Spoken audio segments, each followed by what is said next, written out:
Yeah. You have cycled a lot in Europe.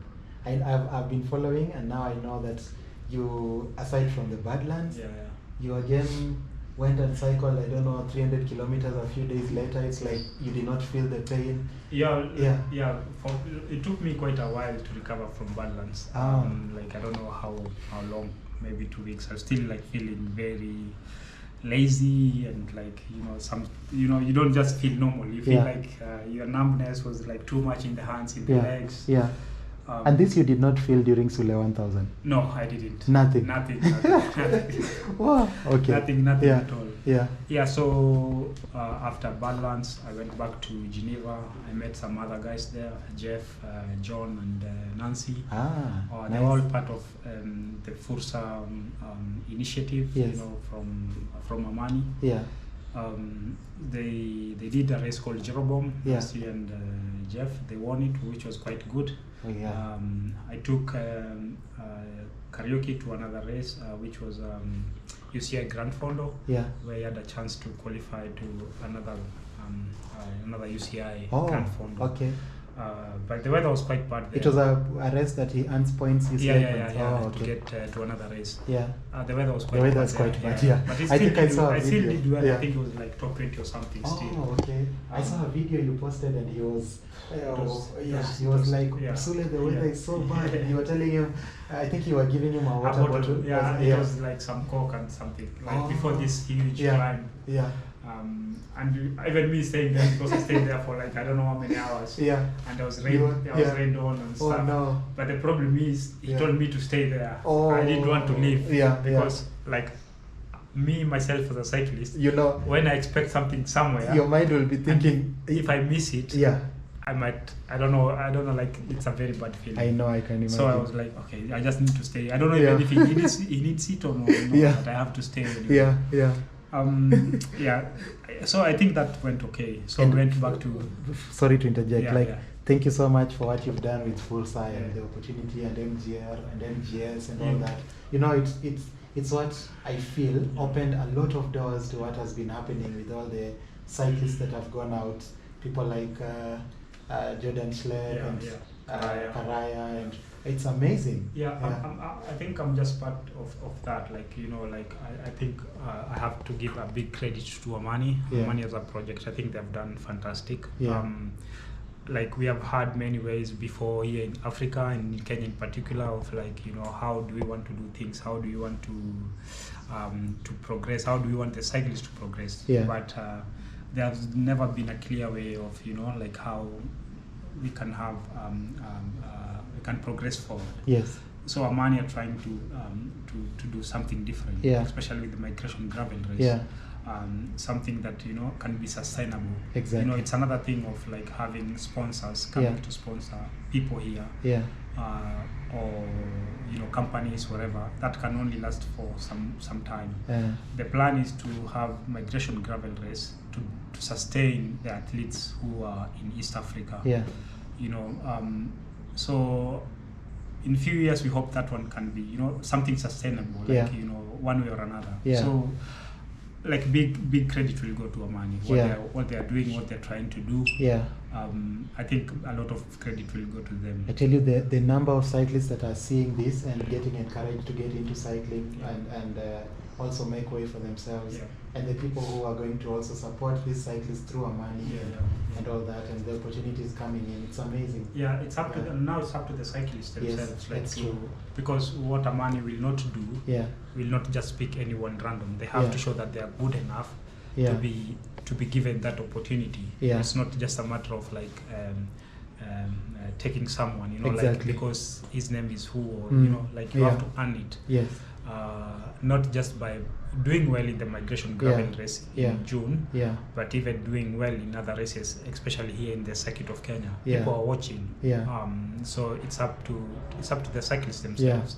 And it's true, the people who when you're on the start line, no matter which race you are, do your best. There's some people who are watching behind the scenes. The migration race will be there again next June. Maybe they should put that as a goal as well. Exactly. That's one of the ways to choose who is going to get the next opportunity. Yeah. So they have to know this, and it's not about like who you are, which tribe or which team you come from. Yeah. That doesn't matter. Yeah. If you're good enough, you get your opportunity. Yeah. It doesn't matter who you are, which tribe you are, where Yeah. you come from. That doesn't matter. Yeah. It's like if you're good enough, you'll get your opportunity. So, and that's all the part of like Fursa. Do you feel like the people who went to Europe now with Fursa and the opportunity and the money in the past 2-3 months have done a good job? They've really done a good job. Like the feedback that we have gotten, even the results matter, but they're not the most important thing. Yeah. The important thing, like we see like how people carry themselves, how people want to learn more, how people want to race more, how they present themselves. Like the communication skills. Yeah. Those stuff, not just cycling anymore. Nowadays, cycling is not about cycling anymore. You can be as talented as you are, but if you don't have discipline, if you don't have communication skill, if you cannot communicate, you'll still lag behind. You have to have all those stuff as a package. The feedback that we have gotten so far is quite nice. Wow. And it's really good to hear. That means that next time if somebody different gets that opportunity, it means that people in Europe, in Netherlands, wherever, in France, they expect people who have determination, people who want to work hard, people who want to grab the opportunity, and that brings just good vibes. I still have 2 things I'm curious about. One is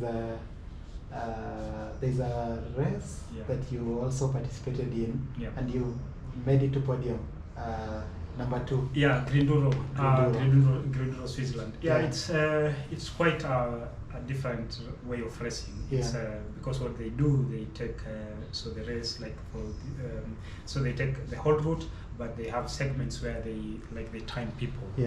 I think one of these ways is like to try and get more people to racing without a lot of pressure.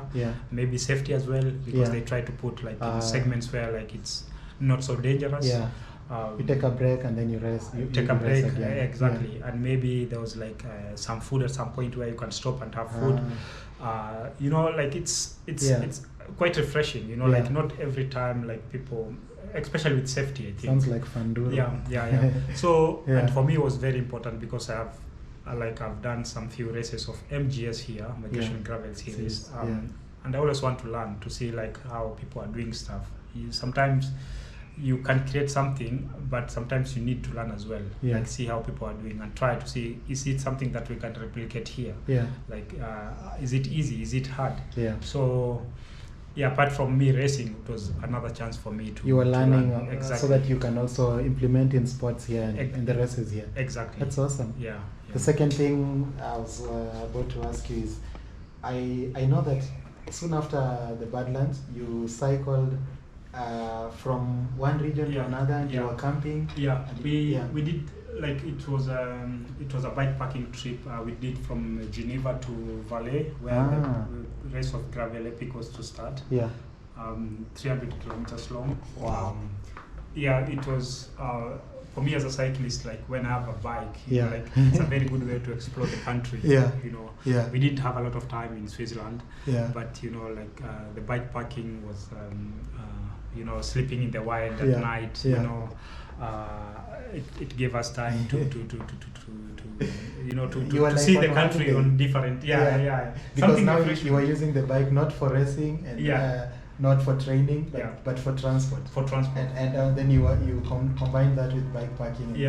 And for the other point, as I work with Giant as well, was another chance for me to test my bike with bikepacking to see can it handle it, how all those stuff. So it was a chance to do something different, for me to explore the country, for me to enjoy myself, for me to test the bike even more. Wow. And, so you carried a lot of bags on this? You carry everything. You carry your tent, some food, you carry your clothing, everything that you need for a cup to drink some tea in the evening, stuff like that.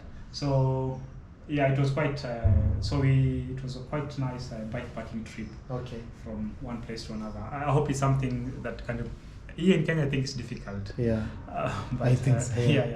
But yeah, in Swiss was quite quite because nice. you found places to stay that are along the route, and it's like free to stay. There's already cabins. It's cabins, like it's the first night we wanted to sleep in the wild, like somewhere like in the bush, because it was not so cold.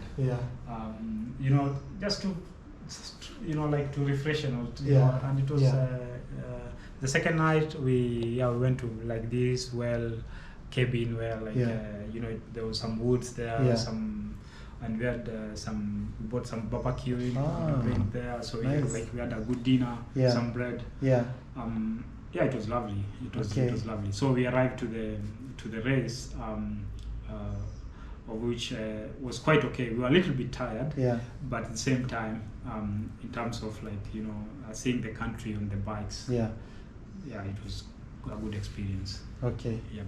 Thank you so much, Sule, for taking time to tell us about your experience. My pleasure. My pleasure as always. Thank you. Thank you.